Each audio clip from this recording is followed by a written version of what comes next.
మాజీ ముఖ్యమంత్రి నారా చంద్రబాబు నాయుడు అక్రమ అరెస్టుకు మనస్తాపనతో మృతి చెందిన టీడీపీ కార్యకర్తల కుటుంబాలను నారా భువనేశ్వరి పరామర్శించనున్నారు. ఈ పర్యటనకు అనుమతి కోరుతూ నరసరావుపేట డీఎస్పీ మహేష్కు నరసరావుపేట నియోజకవర్గ TDP incharge doctor Chadalavada Aravind Babu వినతిపత్రం అందజేశారు. నారా భువనేశ్వరి పర్యటన వివరాలు తెలుపుతూ పటిష్టమైన చర్యలు తీసుకోవాలని లేఖలో డాక్టర్ చదలవాడ అరవింద బాబు పేర్కొన్నారు. ఈ కార్యక్రమంలో టీడీపీ నాయకులు డాక్టర్ కడియాల లలిత్, రొంపిచెర్ల మండల పార్టీ అధ్యక్షులు పుల్కూరి జంగయ్య, రొంపిచెర్ల మండల ప్రధాన కార్యదర్శి పల్లెల నాగిరెడ్డి, కొలికొండ కొండలు తదితరులు ఉన్నారు. మీడియా సోదరులకు ధన్యవాదాలు తెలియజేస్తూ ఇవాళ నరసరావుపేట పట్టణంలో రొంపిచెర్ల మండలం తురిమెళ్ల గ్రామంలో చాలా దారుణం జరిగింది.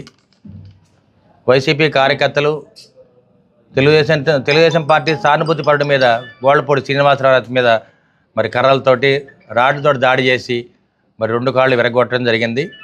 ఇది చాలా దుర్మార్గమైన చర్య. దీనికి పూర్తి బాధ్యత గోపిరెడ్డి శ్రీనివాసరెడ్డి బాధ్యత వహించాలి. అదేవిధంగా ఎస్పీ గారు కూడా బాధ్యత వహించాలి. ఎందుకంటే ఎస్సీ కుటుంబం నుంచి రోజు పనికెళ్ళి కూలీనాలు చేసుకుని గోళ్లపూడి శ్రీనివాసరావుని ఈ విధంగా దారుణంగా మరి హత్యా ప్రయత్నం చేయడం అనేది చాలా దారుణం. ఇది పూర్తిగా గోపిరెడ్డి శ్రీనివాసరెడ్డి కనుసన్నల్లోనే మరి అక్కడ వ్యక్తులు తురిమెళ్ల గ్రామంలో ఉన్న ఎస్సీ వ్యక్తులు 5 కలిసి ఇతని మీద దాడి చేయడం జరిగింది.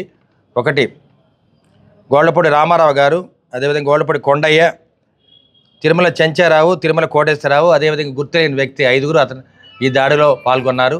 అదేవిధంగా దాడికి ప్రోత్సహించిన వ్యక్తులు అక్కడున్న సర్పంచ్ గాజుల మాణిక్యరావు, అదేవిధంగా చిన్నకోటేశ్వరరావు, కాటం శ్రీనివాసరావు, అదేవిధంగా కాటం నాగాంజనేయులు, వీళ్ళందరూ కూడా ఈ దుర్మార్గానికి ప్రేరేపించిన వ్యక్తులు.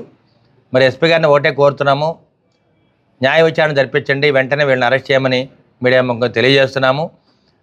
వైసీపీ ప్రభుత్వం వచ్చినప్పటి నుంచి కూడా మరి తురిమెళ్ల గ్రామంలో ఎస్సీల మీద దాడులు చేస్తూ ఉన్నారు. గడిచిన 4 సంవత్సరాలు కూడా ఎన్నో దాడులు జరిగినాయి. ఎస్సీల మీద ఎన్నో కేసులు పెట్టడం జరిగింది. అదేవిధంగా మా ఎస్పీ గారిని ఇంతకుముందు కూడా చెప్పడం జరిగింది. తురిమెళ్ల గ్రామం కానీ అలవాల గ్రామం అన్రెస్ట్ విలేజెస్ కాబట్టి వాటి మీద దృష్టి పెట్టమని ఆయన ఎన్నోసార్లు కోరడం జరిగింది. ఎస్పీ గారు దీన్ని పెడచెవిన పెట్టారు. ఇవాళ మేము ఒకటే కోరుతున్నాము, ఈ దాడి కారణం గోపిరెడ్డి శ్రీనివాసరెడ్డి గారు. అదేవిధంగా ఎస్పీ గారిని కూడా దీని మీద సత్వర న్యాయ విచారణ చేయమని కోరుతూ ఉన్నాం.